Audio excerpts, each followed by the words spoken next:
आपका नाम लिया गया कि श्रेयसी सिंह शपथ लेंगी तो काफ़ी आवाज़ आई।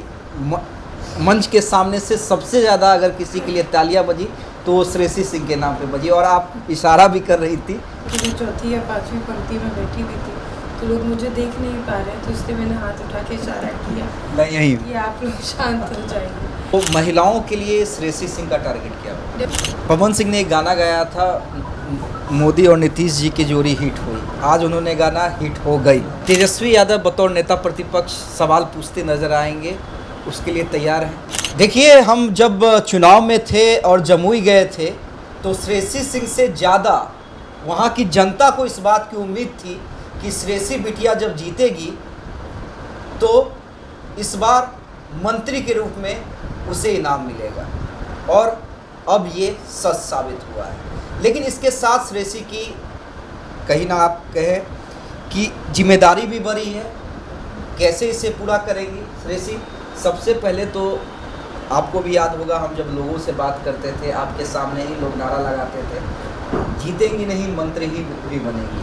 अब ये सपना पूरा हुआ है आपका भी और जमुई वासियों का भी। पहले उस पर क्या कहें? मुझे लगता है कि देखिए, निश्चित रूप से जो जनता थी और जो हमारे परिवार जनता जो कार्यकर्ता थे, सब लोगों के मन में ये था कि दूसरी बार जीत के जाएंगे, अच्छे रिकॉर्ड से जीतें, तो एक मंत्रालय का भी कार्यभार मिलना चाहिए, ये उनकी व्यक्तिगत इच्छा थी।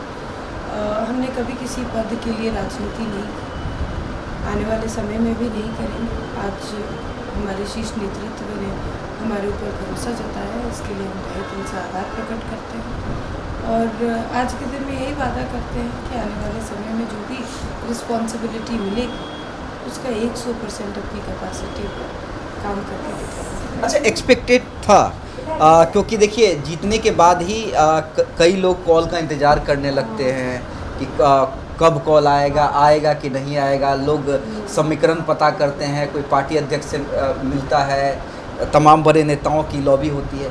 श्रेयसी उम्मीद कर रही थी, और जब कॉल आया कि हाँ आपको मंत्री पद की शपथ लेना है तो आपका रिएक्शन क्या था? नहीं, नेचुरली देखिए, खुशी भी हुई थी, खुशी के साथ साथ एक बड़ी जिम्मेदारी है, उसका एहसास भी है गंभीरता के साथ उसको इतना, क्योंकि जब बड़ी जिम्मेदारी मिलती है तो कहीं आप उसके प्रेशर में दब नहीं जाए, अच्छे से काम करके दिखाएं, जो भी आपको रिस्पॉन्सिबिलिटी मिलती है उस जिम्मेदारी का भी एहसास है।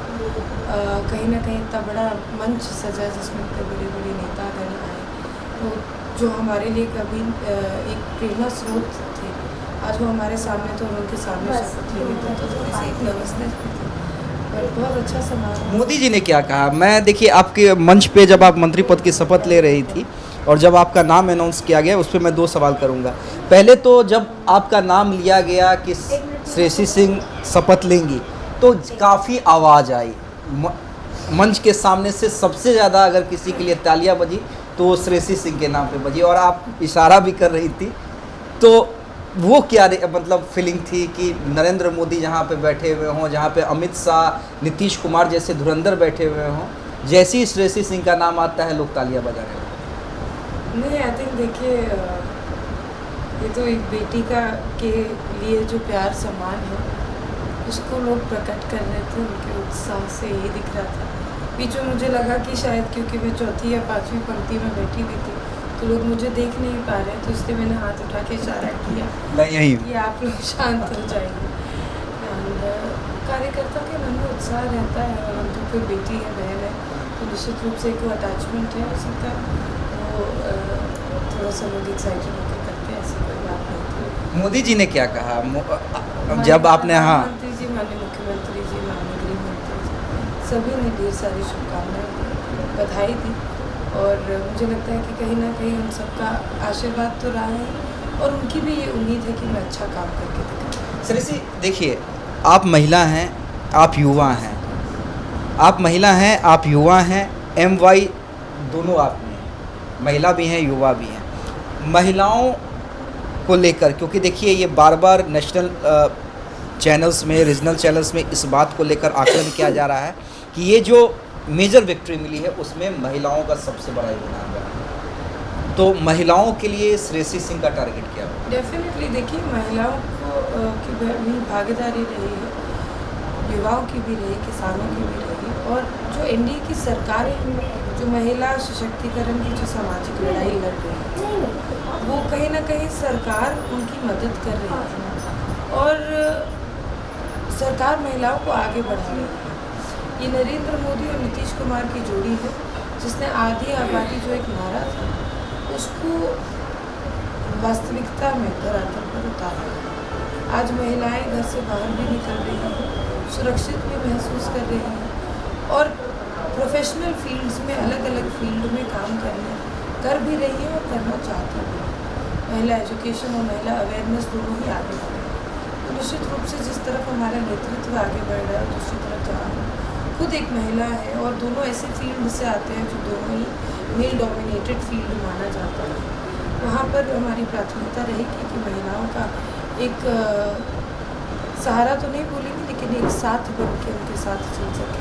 क्योंकि मुझे पूरा यकीन है कि जब महिला आगे बढ़ती है और वो अपने साथ अगर महिलाओं को लेकर बढ़ती है तो एक पूरा समाज आगे बढ़ता है। एक आखिरी सवाल श्रेयसी, पवन सिंह ने एक गाना गाया था, मोदी और नीतीश जी की जोड़ी हिट हुई, आज उन्होंने गाना हिट हो गई, तो नीतीश जी मोदी जी की जोड़ी का टारगेट बिहार में 5 सालों के लिए क्या होगा, उसमें श्रेयसी की क्या भूमिका? देखिए, विकसित बिहार का सपना है, विकसित बिहार का टारगेट है। विकसित बिहार के जितने जल्दी हम अपने सपने को पूरा कर सकें वो हमारे लिए जीत होगी। 5 साल, 10 साल, 15 साल, जहाँ बिहार 2005 में जब माननीय नीतीश कुमार जी को सौंपा गया, मूलभूत सुविधाएं भी धरातल पर नहीं थी। जहाँ मूलभूत सुविधाएं धरातल पर नहीं थी, वहाँ बड़ी बड़ी इंडस्ट्रीज़ को टिके रह जाना बहुत बड़ा सवाल उठता था। और आज यही कारण रहा कि वो इंडस्ट्रीज़ चली गई थी, बेरोजगारी बिहार में बढ़ गई और पलायन भी बढ़ गया। आज 15 साल के बाद मूलभूत सुविधाओं को धरातल पर उतारा गया।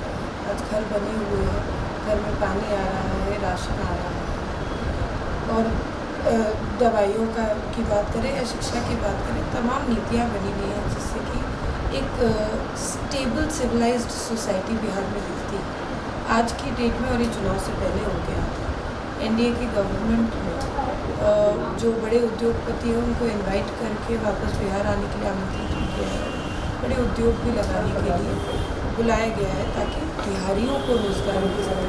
तो बहुत से मुद्दे हैं। मुझे लगता है कि कहीं ना कहीं अगर हम एक नज़र बिहार के इंफ्रास्ट्रक्चर पर दौड़ाएं तो वो खुद ब खुद एक उदाहरण बन के निकलता है, जहाँ पर कि बिहार को बदलते हुए बिहार की जनता ने देखा। एक स्टेडी ग्रोथ ही एक सही ग्रोथ है और बिहार उस पथ पर अग्रसर है। जाते जाते श्रेयसी, तेजस्वी यादव बतौर नेता प्रतिपक्ष सवाल पूछते नजर आएंगे, उसके लिए तैयार हैं?